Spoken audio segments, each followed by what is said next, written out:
მოგესალმებით მონადირეებო და არა მარტო მონადირეებო, დღეს არის 3 აპრილი. ვიდეოს ამ თემაზე ვიდეოს გადაღებას სეზონის დასასრულს ბოლო დღეებში ვაპირებდი. როგორც დაგპირდით თავიდან. გადაიდო თან უკვე ბუნება 3 აპრილია, ბუნება იღვიძებს, ცოცხლდება და მონადირეები ბუნებასთან შერწყმულები ვართ, ვიდრე სახში გადაღებას. რა თქმა უნდა, ჩემთვისაც, თქვენთვისაც სასიამოვნოა ამ გარემოში ბუნების წიაღში ვიდეოს ჩაწერა. დღეს რაზე მინდა გესაუბროთ, იცით რომ გასულ წელს ამ დროს შევიძინე ეს ტოპი, ეს არის როგორც იცით სეზონის დაწყებიდან დამთავრებამდე ძირითადად ავტოპით ვინადირე, როგორც დაგპირდით და ბოლოს გავაკეთებდი შეფასებას.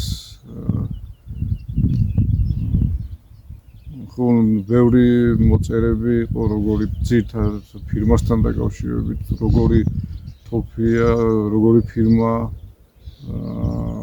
იყო ასევე ნაკლებად, მაგრამ მაინც იყო თვითონ კალიბრთან ეს, რა თქმა უნდა, არის იცით ვიდეოებიდან 20 კალიბრი. ამაზე ერთი ვიდეოში მანამ სეზონის გახსნაზე გავიდოდი, ახალი ნაკიდი რომ მქონდა, მაშინ ამ ტოპზე დევს ჩემ YouTube არხზე ინფორმაცია, ვისაც გამოწერილი გაქვთ, ნაყურები გექნებათ. ჩხიკვი შემოჯდა.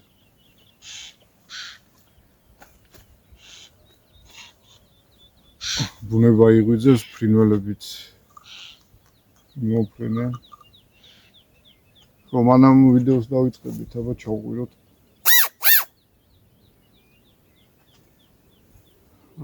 აი ამაზე მინდა შეგეკითხოთ, ვისაც აგაქვთ, ახლა უმეტესობას გექნებათ. ეს არის სასულე მანუკი ტურის მელის, ვისაც აგაქვთ, როგორი ეფექტი აქვს, ეფექტური თუ არის.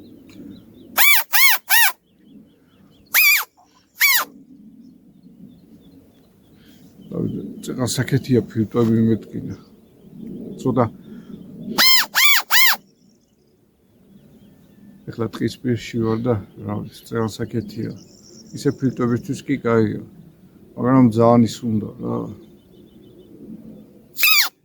ჩაბერა და დამუღამება, ეგ მეგონი ხელი უნდა მოუჭირო და სხვადასხვა ხმებს გამოსცეთ. ვისაც აგაქვთ და გამოგიყენებიათ, როგორი ეფექტია. დილა ღამიანად გამოვედი და ბილიკზე 2 ტურა გამოვიდა. არ ვიცი, ამის ეფექტი იყო თუ თავისით. და ერთ სიტყვი დავინახე, მიცქეროდნენ და მე რა მოძრავდი, გავინძერი, მე მოხიე. გადავიდეთ თემაზე. მინდა ვთქვა, რომ დღეს ორი თემა არ ვიცი რამდენად გაერთიანდება. თუ ჩავეტიეთ, არ მინდა ხოლმე დიდი ვიდეოები გამომივიდეს. შეიძლება 2 თემად გამოყო, ან 1 თემაში ჩავსვა. ეს იარაღის თემა, რაც შეგვიდით, ამისი ბოლო ერთწლიანი შეფასება, როგორ ვინადირე და როგორი კმაყოფილი ვარ, ან უარყოფითი რა ვნახე ამ იარაღში. და მეორე თემა, ეს დღეები ძალიან აქტუალური გახდა, ნადირობის ახალი კანონმდებლობა, რომელიც აქამდე უნდა მიღებულიყო პარლამენტშია და ველოდებით და ამ რამდენად თუ ძალიან დიდი გამომივიდა იარაღის თემა, მაშინ ცალკე ვიდეოთ ჩავწერ და მანამდე ან მერე შემოგთავაზებთ ახალ კანონმდებლობაზე. ორიოდე სიტყვა მინდა ვთქვა. გადავიდეთ იარაღის თემაზე, როგორც 20 კალიბრი. დავიწყე ნადირობა, როგორც თქვენ და ყველა წყერზე. ცოტა მოგვიანებით გავედი, 3 სექტემბერს გავხსენე წყლის სეზონი. 20 კალიბრით ნანადირები მაქვს, ახლობელს სადღაც 90-იანი წლების მერე Ιჟ-58 წინა ვიდეოებში სამაკ აღნიშნული 58 20 კალიბრი ძალიან მომწონდა იქიდანვე, მაგრამ ეს უფრო დახვეწილი იარაღებია 76-იანი ლულით. წერან წვიმდა. ესე იგი ვიდეოს ჩაწერა დავიწყე და მე შევწყვიტე, იმიტომ რომ ძალიან მაგარი წვიმა დაუშვა და ეხლა ახლიდან ავწეს, ეხლა უჟმურიანი იყო და მზე ამოვიდა დილის მზე. ხო ერთ სიტყვით მწყერზე დავიწყე, გექნებათ ვიდეოები ნანახი და ჯერ გასაოცარი შედეგი რა. ესე იგი 12 კალიბრი თუ წყლის აფანტი ცოტა ახლო მოგივიდა და აფუჭებს, წყერს აფუჭებს, ეს არანაირად ახლო მანძილში და შორ მანძილში ჯერ წყერი გაფუჭებული ამ 20 კალიბრით არ მქონია. ესე და კიდე 12 კალიბრით თუ ცოტა აი მანძილს 25-30 მეტრს გასდა და ხან 10 ნომერს 11 ნომერს უჭირს აყვან ანიჭრება, ამით ძალიან ნაკლები დაჭრილი, თითქმის არ მახსოვს, აი შორს და ახლო მანძილზე იდეალურად ახავს და არც ერთი გაფუჭებული წყერი არ მქონია. მომა კადრები გექნებათ ნანახი. რაც ყველაზე დადებითია ფრინველზე, არის ფრინველის თოფი. ან ეს 20 კალიბრი არის ძალიან მსუბუქი, პნევმატიკურზე მსუბუქიც კი, აი ძირითადად წყერზე ესედა გაქვს, მხარზე კლავზე დადებული და არანაირ დისკომფორტს არ აგწევს და ძალიან კომფორტულია, მაგ ვიდეოებშიც აღნიშნული, ძალიან კომფორტული და კილომეტრებს რო გადიხარ, ვერც აგრძნობ თუ იარაღი გიჭირავს. სასრულად ძალიან მორგებული. მერე იყო წყლის სეზონზე იყო კადრები გექნებათ ნახე, ტრედზეც 6 ნომრით, 5 ნომრით დილერტი იმუშავა. იყო შემთხვევები ორის 3 ქედანი მოვიპოვე ამით. კადრი არა მაქვს. ერთი მახსოვს გაჩვენებთ 10 ნომერი მედო დარჩენილი და ქედანი მოვცეთ გადმოუხვია. იქნებოდა 1.25 მეტრი, ზე ნაკლები არა უშელო მეტიც. ლატუნის ესე იგი 10 ნომრით ინსტინქტურად გავაყოლე ესროლე და ეგრევე მოწყვეტილი ჩამოვიდა განცვიფრებას ვიყავ, იმიტომ რომ 12 კალიბრით იგივე მანძილზე და ცოტა ახლოთაც იგივე საფანტით ან დაჭრილა, გაპუტულა, წასულა, არ მქონია რომ ჩამომეღოს ქედანი. გაჭრა თავიდანვე მიხდური, გაჭრა იდეალური მართლა კარგი აქვს. ამის სროლებიც გაჩვენეთ წყლის აფანზე. მერე მოყვა ისა ქათამი, გარეული ქათამი, ვალჩინები. ძირითადად ამ თოფით დავიწყე და ამ თოფით ნადირობდი. ქათამზეც რა თქმა უნდა იდეალურად იმუშავა. დათამაც ერთი ქათამი მოიპოვა ამ თოფით და ძალიან კმაყოფილი იყო ყველაზე ამ წინა სეზონი, ამ სეზონზე ერთ სიტყვით ყველაზე დიდი ქათამი დათამოიპოვა ამ თოფით. და მერე იყო იხვზე ესწლებია ცოტა პასიურობ, სიცივებს ვერიდები. რაუნდენა ბაკლა. ორი იხვი ავიყვანე, ერთი დავკარგე და ერთი არ მოწაიღე. იხვს აი ამ კადრებში აი მანძილი იყო, იქნებოდა. აგონი წაიღებს იქით. მეტი დაახლოებით. არ შეიძლება მეტიც 6 ნომრით, სამჭრილიანით, 0.50-იანით. შვენი რა თუ ეგრევე მოხსნა ხარაზულა იხვი.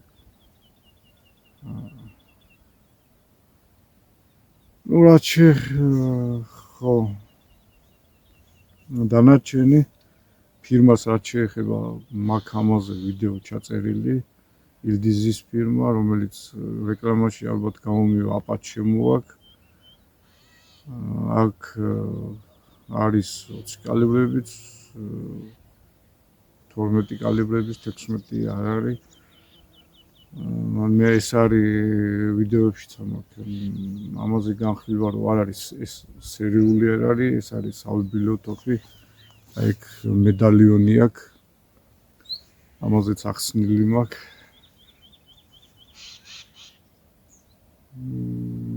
რა შეეხება კალიბრზე კალიბრზე ვილაპარაკე რომ მართლა ხო კალიბთან დაკავშირებით ესე იგი თვითონ იარაღიც მომაწვენა ძალიან თავი და ერთი YouTube-ზე ერთი გამომიხმაურა რომ მეც ის არისო რა ქვია ეგ თოფი მაქვს რა და ზუსტად ანალოგიურად ჩემს სიტყვებს იმეორებს რასაც ვიძახდი რა სეზონზე ვიდეოებში შიგადაშიგრო ისე მომაწვენა თავი რა გეფიცები სხვა თოფი თითქმის 1-2 სხვა თოფი ნახევრად ავტომატი გავიტანე არც ამიღია და ძირითადად ამ თოფით ვინადირე თვითონ კალიბრმაც აი აღნიშნე კიდევაც აი ძალიან ისეთი იარაღმაც და კალიბრმაც ძალიან მომაწვენა მერე კიდე ახლა იძახიან რომ 20 კალიბრი ხარჯიანია ხო რაღაც 10 თეთრით არის განსხვავება ვაზნებში მაგრამ ვინც ახლა თავიდანვე აღნიშნე ვინც ამზადებს თვითონ ვაზნებს პირიქით ბიუჯეტს აკეთებ უფრო ეკონომიას აკეთებ მაგალითად რაც ბავშვობიდან ბებიის მამ რო ვაზნების დამზადება მასწავლა იქიდან უჯექი და ერთად ამზადებდით როგორც ახლა მე ჩემ დიშვილს დათას ვასწავლე და ვასწავლი დამზადებას და ამის იქიდან არც ვისვრი რა სულ ჩემი დამზადებულს ხმარობ რომ მეკითხებიან ესა თუ ის ვაზნა როგორია არა მაქვს ისე თქვენ უფრო გაქვთ ქარხნულ ვაზნებთან გამოცდილება ვიდრე მე იმიტომ რომ ძირითადად ხმარობ ჩემ დამზადებულ ვაზნებს და ახლა იმას რო არ ვისვრი ლოგიკურია რომ როგორ შევაფასებ ხოლმე ერთი BPS და ლამბრო მაქვს ნასროლი იმაზე ტრედზე და კედანზე და შემიძლია თქვა რომ მართლა იდეალური ჩვენ რაც შემოდის კარგი ვაზნებია რაც საქართველოში ხო და აი შემიძლია თქვა რომ ხო ბიუჯეტთან დაკავშირებით ვაზნებთან დაკავშირებით ხო აი ვინც თქვენ თვითონ ამზადებთ ვაზნებს რა ბევრად ბიუჯეტს გააკეთებთ იმიტომ რომ 20 კალიბრს უფრო დაბალი დოზის დენტი და საფანტი უნდა ვიდრე 12 კალიბრს ხო რა თქმა უნდა მაგრამ თვითონ დამზადებული ვაზნა შედარებით ერთი 10 თეთრი ცოტა ძვირიღის და ზოგი მაგას ერიდება ზოგიც იძახის რომ 20 კალიბრის მორტყმა ძნელია აი გადახედეთ ჩემ ვიდეოებს და არ ვიცი ახლა თუ სულ არიცი 12 კალიბრითაც გასაგებია იქ მეტი საფანტი მიდის მაგრამ მე პრაქტიკაში რა ვიცი ამას ვერ გზნობ პირიქით ახლო თუ მომივიდა სროლა არ მეშინია ვიცი რომ არ გააფუჭეს მაგალითად წყერს ახლა ძირითადად წყერს გვიფუჭებს ხოლმე და გვიხდება ახლო სროლა და თუ შორს წავიდა იმის იმედიც მაქვს რომ შორ მანძილში ვიდრე 12 კალიბრი ადვილად მოხსნი და ან არ დამეკარგება აი ფრინველები მიმოფრენენ გაზაფხულია და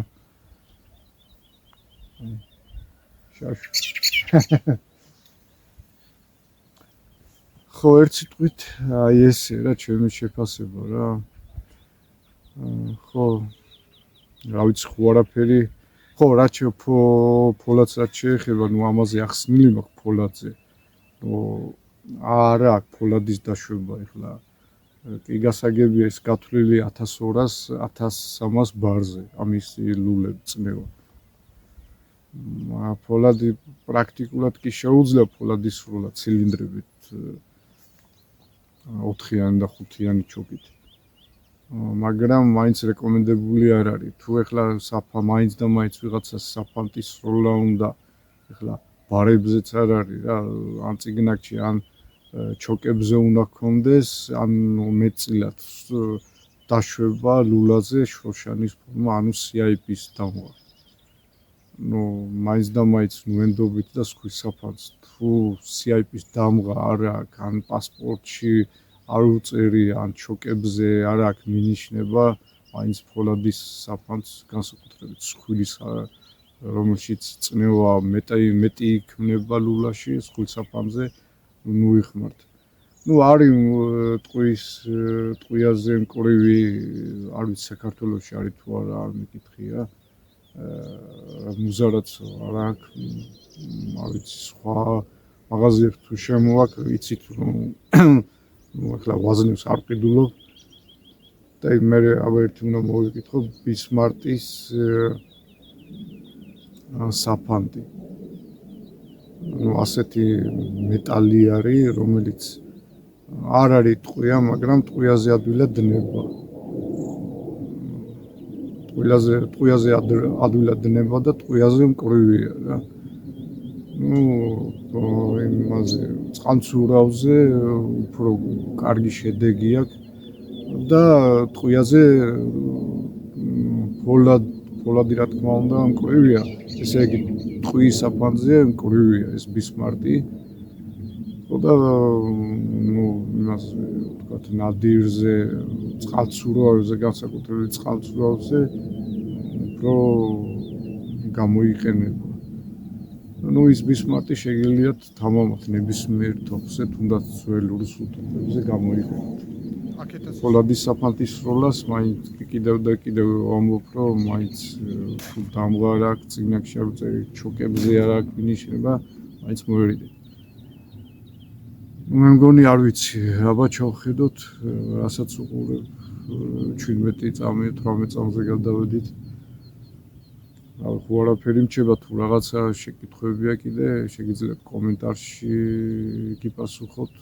ახლა ყველაფერი სპისოკი არ გამიკეთებია, რომ შეიძლება რაღაც მოვიწყდე, მინდოდა თქმა და რაღაც მოვიწყდება. გადავიდეთ მტაცებ ახალ კანონმდებლობაზე, იარაღის ახალ კანონმდებლობაზე. ეს დღეებია, ერთ სიტყვით გეტყვით, რომ ვიდეო ახალ კანონმდებლობაზე, ეს დღეებია ძალიან მონადირეთა გვერდებზე, Facebook გვერდებზე ძალიან ნებათა ღელვა წამოვიდა. აქ ბევრი ჭორიც არის, ეს ბუნებრივია. ბევრია, მოკლედ რო შევდივარ მესენჯერში, ახლა იმ რეზო ბეჯაშვილს და გიორგი მეტრეველსაც ვწერ ხოლმე რაღაცის დაზუსტებაც, რომ მინდა რომ იმიტომ რომ მოწერები აუარევა რა ხდება, ახლა იცით რომ უმეტესობა რომ მონადირეთ საინიციატივო წევრი ვარ ჩვენ წლების უკან და მერეც მუშაობდით, რაც ახლა ველური ბუნების ეროვნულმა სააგენტომ გადაიბარა და ბატონი გიორგი და მეტრეველი ამას კურირებენ და აქცევენ ყურადღებას. ეს კანონმდებლობა გადასულია პარლამენტში კარგახანია განსახილველად და უბრალოდ დასამტკიცებლად, მაგრამ დღემდე ვერადავერ მოება თავი. ხო, ეს მე მანამ ეს ნებათა ღელვა ატყდებოდა, მე ეს ვიდეო ჩაწერილი მაქვს, ჩავწერე სადღაც 20 მარტისთვის და მე მინდოდა მიმება ამ თემაზე. ხო და ვიფიქრე მე ერთად დავდებთქო რა და ეხლა იქ რაც შეეხება ნადირობის ახალ კანონ პროექტს, აქ სრულად ალბათ უფლებაც არ მაქვს ყველაფერზე ვილაპარაკო, რადგან მიდის ჯერ ამ კანონპროექტის ასე ვთქვათ გადახალისება მუშაობა ამ კანონპროექტზე და ალბათ იმედია მალე გახდება ჩვენთვის ცნობილი და იმედიას ვიტოვებთ ჩვენ მონადირეები რომ ჩვენს საკეთილდღეოდ გადაწყდება რაღაც პროცენტულად ჩვენთვის მისაღები ჩაიმატება ამ კანონპროექტში აქ არის თანხებთან ასევე არ ვიცი თქვა თუ არა მაგრამ მონადირეებმა ყოველთვის მონადირეების ყოველთვის აქ პირველ რიგში უბრალო მონადირის ჩართულობა უნდა იყოს, ინფორმირება უნდა იყოს. ამას ვითხოვდი და მოთხოვნა იყო რომ მონადირეთა გვერდებზე იყოს გამოტანილი ინფორმაცია რადგან უბრალო მოკვდავი მონადირის აზრი ყველაზე მეტად გასათვალისწინებელია. თუნდაც იმ ლიცენზიებთან, თანხებთან დაკავშირებით, მიდის სამინისტროებს შორის, არ ვიცი თქვა თუ არა, ალბათ უნდა ვთქვა, სამინისტროებს შორის რაღაც შეჯამება, რაღაც უთანხმოება უფრო საფინანსოსთან დაკავშირებით, რაც ეხება საეგერო სამსახურს, ფინანსებს უკავშირდება ეს ყველაფერი რა და როგორ იქნება ალბათ გავიგებთ როცა ეს კანონი გამოვა იყო გასული წლის 1 მარტს შეკრებაზე ნათქვამი იყო რომ მოხდებოდა მონადირეებისთვის მისაღები თანხების დადგენა ლაპარაკი იყო რაღაც 100 ლარზე და 100 ლარის ქვემოთ ნადირთან დაკავშირებით ეხლა როგორც გვესმის არ მინდა ეხლა რაღაც სისი გამომივიდეს რომ თითქოს პროვოკაციის მიზნით მაგრამ როგორც კი მონადირეების აუცილებლად ცნობილი უნდა იყოს და საქმის ყურში უნდა იყვნენ მონადირეები და რაღაც ამ ხრივ თანხების გაზრდასთან არის საუბარი. იმედია, ეხლა აქ დავამატებ, რომ ეს ველური ბუნების ეროვნული სააგენტო გადაიბარა, ის მუშაობს, რეზო ბეჟაშვილი, გიორგი მეტრეველი ამ ყველაფერს ყურებენ, ინფორმაციას მათგან ვიღებთ. ზოგი ეხლა ზოგს გონია ეხლა სხვა ერთად გამოვიდეს გიორგიც და რეზოც გითხრათ რომ სწორედ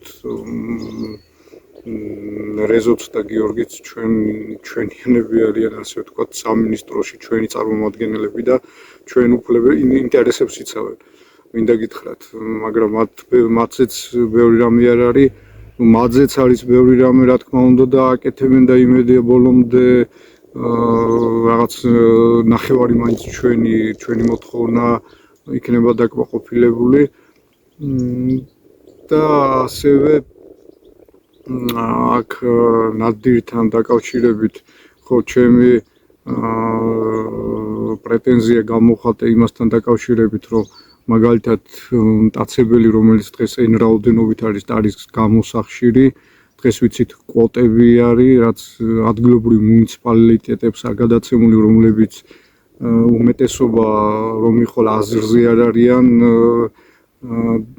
და გაშტერებული გიყურებენ აქ დროც არის ხო და ვითომ უნდა გამარტივებულიყო კი ბატონო ეს ყველაფერი მტაცებელზე როგორც იყო გაჟღერებული ბოლო დროს მელაზე და ტურაზე იქნება თუ რაღაცა შეკითხვებია შეგიძლიათ ასვათ კომენტარებში და ალბათ თუ რამე ვიცი და რაღაცა გიპასუხებთ ახლა იმ წუთში ამ ვიდეოში ვიძახი რომ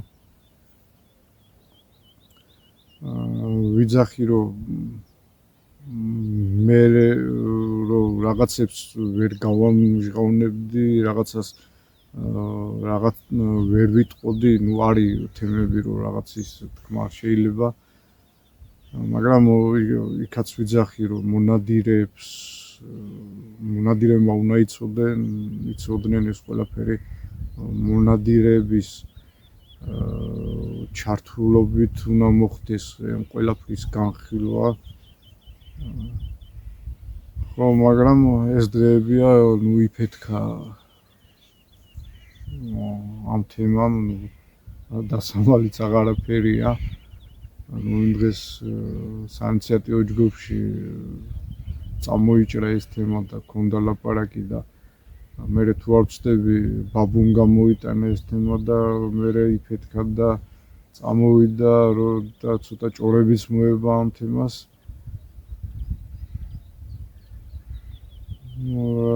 ნუ რა შეიძლება ითქვას კანონი გასული წლის 1 მარტს გიქნებათ მარლენის მეც მაგ გადაღებული უცლად უფრო მარლენსა გადაღებული უნდა მიღებულიყო. ნუ შევიკრიბეთ რასაც დაერქვა ველური ბუნების ეროვნულ სააგენტოსთან გაცნობითი კანონის გაცნობითი და შემაჯამებელი განხილვა, რაც აგრეთვე პარლამენტს წესით და კანონით მალევე უნდა პატარა ჩასწორება თუ იქნებოდა და მალე უნდა მიღებულიყო გადაიდო საშემოდგომოდ ზამთრისთვის. მე იმედები დაიკარგა, მე იმედები მოგვეცა და ნუ დღეს ვიგებთ რაც ეხლას ნუ მომზადებული მქონდა ვიდეო და მე მეგონა რაღაცა სიახლეს ვიტყოდი, მაგრამ დღეს ყველა მიცის რომ აფეთქებულია მონადირეთა გვერდები და მართალიც არის, მაგრამ იქ ცოტა ჭორებსაც უბალოდნენ. მე მინდა ცოტა დაგამშვიდოთ რომ ეს არ არის ჯერ მიღებული კანონი, ეს არის სამომავლოდ განსახილველი თემა. ნუ მტაცებელთანაც დაკავშირებით ახლა კი გაიგებდით რომ მელაზე და ტურაზე იქნება დაშვებული. ნუ იქ 20 მარტს გადაღებული იმაში საუბრობ რომ მტაცებელზე იგივე გვინდა გამოცდა და თანხა გადასახდელი. ნუ რა არის ისიც არც შემიბრალი არც სხვისი, იმიტომ რომ მიდის კანონში მიდის ცვლილებები, ის იმას ითხოვს, ეს იმას ითხოვს და რაღაცა არეულებია, რაღაცა წრეზე მიდის ტრიალი, ბეჟაშვილისა არ იყოს, რეზუსი არ იყოს, ეგ წრეზე გავედითო რა და სამინისტროები თავის ჭიდილში არიან, განსაკუთრებით ფინანსთა სამინისტრო, რომელიც უნდა დააფინანსოს საეგერო სამსახური. ნუ ამ კანონმდებლობას შემოღებას აზრი არ ექნება თუ არ იქნება საეგერო სამსახური, რომელიც ამ ყველაფრის კურირებას გაუწევს და არეგულირებს. ხო და ეხლა მაგაზი არის სწორედ რომ ის ფინანსები რაც საეგერო სამსახურს სჭირდება საიდან და როგორ მოიძიონ და ეხლა რაღაცნაირად ჭორაობა რა შუაშია და უნდა ითქვას რა რაღაცნაირად ისე მონადირეების კისრიდან ნუ ესე გამოდის უნდათ ამოღება, იმიტომ რომ ამ თანხების, იმიტომ რომ ნუ გაზ ისეთ ნადირზე მაგალითად 100 ლარის ფარგლებში იყო საუბარი და უფრო ნაკლებშიც და ეხლა გვესმის რომ სადღაც 500 ლარამდე რა მეტიც არ აგვიწიონ უნდათ გაზრდა. ნუ ეს ჯერ პროექტივით არის ლაპარაკი, ანუ ამას ვინდას თანხდება რა თქმა უნდა და ჯერ არ არის კიდევ ვიმეორებ ეს არ არის მიღებული კანონი, უბრალოდ ამაზე ითხოვენ, ამაზე საუბარია და სამინისტროებს შორის მიდის ჭიდილი, რასაც ვიგებთ. და გადამფრენზე კიდე 150 ლარზე არის საუბარი რა. გადამფრენზეც ნუ ითქვა რომ 40-50 ლარი იქნებოდა რომ შევიკრიბეთ და იქ მინისტრის მოადგილეც იყო და შევთანხმდით 800. ხო და ის 10 ლარი წავიდოდა აღწარმოებაში, ისე ბიუჯეტში და დანარჩენი მოხმარდებოდა ნადირობის განვითარებას. ნუ იქ საშენებს და ასე შემდეგ. ხო, ნუ მართა ყველგან ვიძახი იმას, რომ ცოტა ვჩქარობდა შეიძლება რამე დამავიწყდეს და თან ისე გამოდის რომ ორ თემას ვაბავ ერთმანეთს. ხო და ახლა მონადირეები ძალიან მართალს ამბობენ უმეტესობა რომ ჯერ ეგერთი ეს ყველაფერი მონადირებთან რა თქმა უნდა მონადირეთან უბრალო მონადირეებთან უნდა იყოს გავლილი ჩართულობაც უნდა იყოს ერთია რომ ნუ Facebook-ზე ყველა მაგარია და პრეტენზიები აქვს და შეკრებას როცა ვაანონსებთ, მაშინ 100 და 150 კაცი მოდის. და კიდე რა მონადირეებში მონადირეებიდან არა მარტო ჩემი აზრია, მონადირეებიდან უნდა იწყება, უბრალო მოკვდავი მონადირიდან უნდა იყოს ამ ყველაფრის გათვლა, კანონის გათვლა. თუ იმ უბრალო მონადირეს როგორ და რანაირად მოერგება. და არა ეხლა ვისაც ღმერთმა ყველა შეიძლება მისცეს, არა იმას რომ ვისაც შეიძლება აქვს და ვისაც შეიძლება აქვს, ისე ევროპაში წავა და აქაც არის მეურნეობა, აგერ ბაბუსაც აქვს, ლეგიონსაც აქვს მეურნეობა და იქაც წავა და კახეთში წავა და არის მეურნეობები რა. ასე თუ ისე თავისას გაისწორებს და ახლა უბრალო მონადირეს ახლა ერთ თემას მინდა გამოვეხმაურო გიორგი ღვინიანიძეს აქვს გადაღებული, ნუ ვიტყვი რომ ხან თემიდან გადაუხევ ხოლმე და მე მოვიწყდება და მინდა გიორგის წამოწყებას, ნუ გიორგის წამოწყება თავის მეგობრებთან ერთად, კობასთან და მეგობრებთან ერთად შემოვლე ძალიან კარგი საქმე წამოიწყეს, იხვის საბუდრებს რო აკეთებენ ჟანდარაზე, ეს რა თქმა უნდა იხვის გამრავლებას და ადგილზე ჩვენ საქართველოში დამკვიდრებას შეუწყობს ხელს. და იმ ვიდეოში ორნითოლოგი ის რო ყავთ მიწვეული იქ საუბარია რომ ის საგაზაფხულო ნადირობაზე ნუ იქ გიორგიმ სწორედ თქვა რომ საგაზაფხულო ნადირობა შესაძლებელი ნუ 15 მარტამდე მაინც არის შესაძლებელი არა წყალსატევებზე ისაც იხვიბუდობს არამედ ეხლა გაზაფხულით ისეთ ადგილებში უფრო იცის პატარ-პატარა ჭაობებში, არხებში, ნუ აქ შეიძლება ნადირობა და დაშვება მამალიხზე რა თქმა უნდა, ყველგან საგაზაფხულო ნადირობა ასეა. ხო და იქაც გიორგიც იძახის რომ გიორგისაც გამოვეხმაურე კომენტარში და რა თქმა უნდა გიორგიც დამეთანხმა იმაში რომ უბრალო მონადირიდან უნდა იწყებოდეს ყველაფერი რა. უბრალო მონადირეზე უნდა იყოს ყველაფერი გათვლილი, აქედან უნდა დაიწყოს. ხო და ეს კანონმდებლობაც კარგია რომ გაითვალისწინონ უბრალო მონადირეების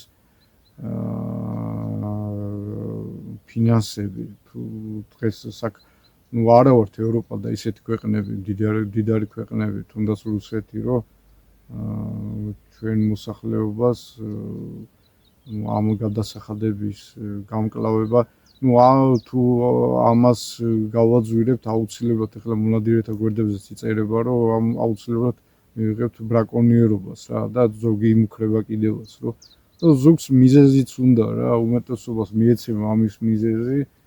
აგე რახან თქვენ ესე შვები ამის მეტი ხო არ უნდათ და თან ბევრს გაუხარდა კიდევაც რა გაუხარდება კიდევაც რომ რაღაც საეგერო სამსახურის კანონი თუ რაღაც ეჭვის ქვეშ დადგა და რაღაც საეგერო სამსახურიც ნუ ბევრ უმეტესობა ეხლა კი ვიცით რომ ბრაკონიერია და გაუჩნდებათ საბაბი უფრო და უფრო ბრაკონიერობის, ხო და ნუ მის ეს თავრობა მართლა ნუ მისევს და მე ნელა ეს ნადირობის კულტურა და ის საერთოდ ჩამოიშლება რა. თუ ეხლავე არ უშველეთ ამ ყველაფერს და ეხლავე სწორედ არ მივიღეთ ყველაფერი, არ ვიცი, ამის იქით თუ ის რაც მონადირე ჩვენზეა მორგებული და სწორედ არის ყველაფერი ანალიზი გასაკეთებელი, ეს ყველაფერი თუ სწორი არ გასწორდა, ამის მერე დალაგება ძალიან გართულდება რა. და ალბათ წლები მოუნდება და არ ვიცი რა. და რა ვიცი, მომავალი თაობა მონადირეები რომ ეხლა იზრდებიან, არ ვიცი. და ამიტომ არის რა ყველაფერი უბრალო მონადირეზე უნდა მოხდეს გათვლა და უბრალო მონადირის შესაძლებლობებზე. ხო, რა მინდოდა მე თქვა იქ ორნითოლოგი გიორგის ღვინიანიძის საუბრობს, ნუ მე არ ვეთანხმები იქ კომენტარში დავწერე და რატო იქ საუბარია ნუ ეხლა ასე თუ ისე საგაზაფხულო ნადირობასაც შევეხეთ. საგაზაფხულო ნადირობა ნუ არ შეიძლება ჩვენ ქვეყანაშიო, ნუ მართალია ერთხრივ ვიდრე რუსეთში ჩვენთან უფრო ადგილობრივი, რაც ადგილობრივი ყავ რა, ნუ ხო არის ჯავახეთის ტბებზე, ნუ რაც ბუდობს, ადრე იწყებს ბუდობას ვიდრე რუსეთში, იმიტომ რომ რუსეთში გაცილებით გვიან დგება გაზაფხული. და იქ გვიან ბუდობს. ხო, ეს მართალია, ნუ არც აქ არის 15-მდე აქაც პრობლემა არ არის, შეიძლება დაშურო, მაგრამ გროუბნება რომ მაგალითად საგაზაფხულო ნადირობას მოვითხოვოთ საშემოდგომო ნადირობაო, წყალმცურავზე რა, ანუ წყლის სეზონი როცა დაიწყება, მაშინვე გაიხსნას მაღალმთაში წყალმცურავზეც სეზონი. და ნუ აქ კახეთი იყო ნახსენები, რომ კახელები იძახიანო, რომ აქ მაგ დროს იხვი არ არისო რა. და უფრო ნუ მთელ საქართველოში გაზაფხულით უფრო მრავალფეროვნება იხვი და ყველგან არის რა თქმა უნდა. და ნუ ეს კახელებიო აგეო საშემოდგომო ნადირობაზე წავიდნენ რა ჯავახეთშიო და მაღალმთაში და ნუ აი ამაში არ ვეთანხმები რომ ზოგს იმისი თანხა არ აქვს რომ ერთი რაიონიდან მეორე რაიონში გადავიდეს სანადიროდ თუნდაც სეზონზე ორჯერ რა და აი დამიჯერეთ ზოგი აი იარაღთან აი ზოგი ბევრს უთქვია და მოუწერია ეხლა იარაღის ყიდვა რომ უნდათ რომ აი უბრალოდ აი 1000 ლარიან თობს ბიუჯეტურ თობს 2 და 3 წელი და 4 წელი აგროვებს 5 წელიც რა რომ ის არის რა ქვია ის თუნდაც აი თავი ნანატრი ბიუჯეტური მაგრამ აი მისთვის ნანატრი იარაღი შეიძინოს წარმოიდგინე და ეხლა მარტო ნადირობა ხო არ არის ადამიანს ეხლა გაჭირებული ქვეყანაა ეხლა ერთეულებს თუ აქვს უმეტესობა ის არის რა ხელფასებია და გასავალი კიდე რამდენია და ეხლა ერთი კახე თუნდაც კახედიდან დასავლეთში წახვიდე გაძვირდა ის ნადირობაც და ისიც ეხლა ვიღაცა იტყვის მაშინ რა თუ ფული არ აქვს რა გენადირებაო და ამის თქმელს მე ვერანაირად ვერ დავეთანხმები. უბრალოდ ნადირობა უნდა იყოს უბრალო ადამიანისთვისა და ყველასთვის უნდა იყოს. ეს არა გაქვს და რა გენადირება, ეს არის ჰობი, სპორტი. ეხლა უბრალოდ ვიძახი ხოლმე რა სისხლიანი ხელები ხელები იმდენად არ მსიამოვნებს აი ბიჭებთანაც ვიძახი ხოლმე რაც ცოტა ასაკში შევედი იმდენად მოპოვება არ მსიამოვნებს რამდენადაც აი ეხლა ვფიქრობდი სახში ჩამეწერა მაგრამ მეტად უფრო სასიამოვნო ბუნებაში აი ესე გავლა რა ეს არის ხო და ის უბრალოდ ეს ნადირობა არის მიზეზი თორე ხო და ეხლა ფული არა გაქვს და რა გენადირება, ეს ცოტა სხვანაირი სარკაზმით ნათქვამი სიტყვაა და ცოტა აგდებული და დამამცირებელი რა. ვინც ამას იძახით. ნუ რა ვიცი, ახლა გავგიგძელა კანონმდებლობაზე და ვნახოთ, იმედია კიდევ და კიდევ ვიძახი, ეს არ არის დასასრული, ჯერ მიდის მუშაობა მიდის, საუბარია ორგანიზაცია შეიქმნას, იურიდიული ფორმა ქონდეს, იურისტები იყვნენ და ჩვენი უფლებები დაიცვან. ამაზე მე მგონი ასე მოხდება. და ვნახოთ. იმედია ამ სეზონი გაიხსნება ჩვენთვის მისაღები რაღაცით რა. და კიდევ გეუბნებით, ნუ გეშინიათ, მინდა დაგაწყნაროთ, რომ ამ სეზონზე ის ახალი კანონი როგორც ჯერ არ იქნება, უფრო იქით გადაიწევს და მანამდე იმედია ეს მთავრობა და სამინისტროები შეიგნებენ და მიხვდებიან იმდეს, რომ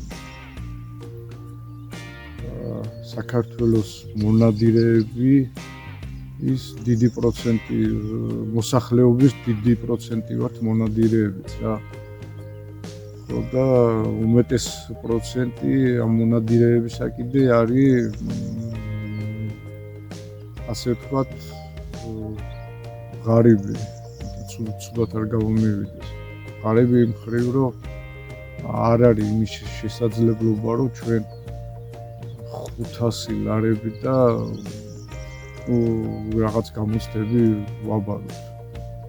რაც შეეხება გამოცდებს, რაღაც მისაღებია, რაღაც არ არის მისაღები, ახლა აქ არ ბაბუც იძახდა, ისაც ახლა მონკავშირი აქვს, მონკავშირის წევრი იყო, გაგებული გექნება, მაშინ ნადირზე იყო დაშვებული და სირცხვილია, როგორც ახლა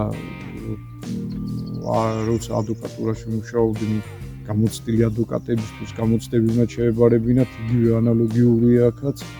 ახლა პირიქით მასწავლებლები ეგენი უნდა იყვნენ. ხო და ახლა მიხვიდე და გამოცდა ჩააბარე, უბრალოდ კი არაფერია ვიცი ახლა. გამოცდებში დიდი არაფერი არ იქნება, არ არის. უბრალოდ კითხვებია დედალი მამინისგან და ფრინველები ყვავი კაჭკაჭისგან როგორ და მწყრისგან როგორ უნდა განასხვაო, აი ეგ კითხვებია, დიდი არაფერი ჩასაბარებელი. ვიღაცისთვის კიდე შეურაცხყოფა, უბრალოდ ის არის რა, არ არის მისაღები ეს გამოცდები. ნახოთ. რა იქნება? იმედია ამას უნდა ჩვენი კიდევ ერთხელ ვიძახი, ჩვენი მხარში დგომა და ერთობა უნდა, რა ვიცი, ეს იქნება შეკრება და მივახ